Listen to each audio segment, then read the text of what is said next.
what about the coal mining license? Will the SOP be changed?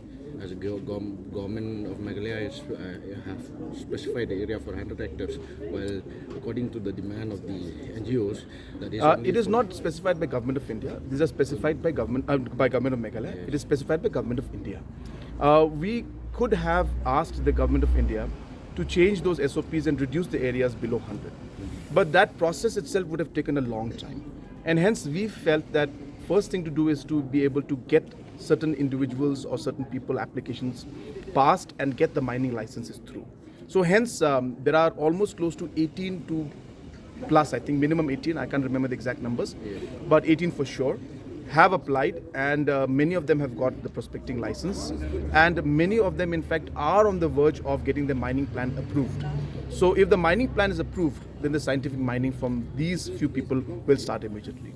Once this process starts and once we start actually seeing the mining and the licenses coming out, then we can go in and reform things further and see whether we can reduce the hectares and all these things.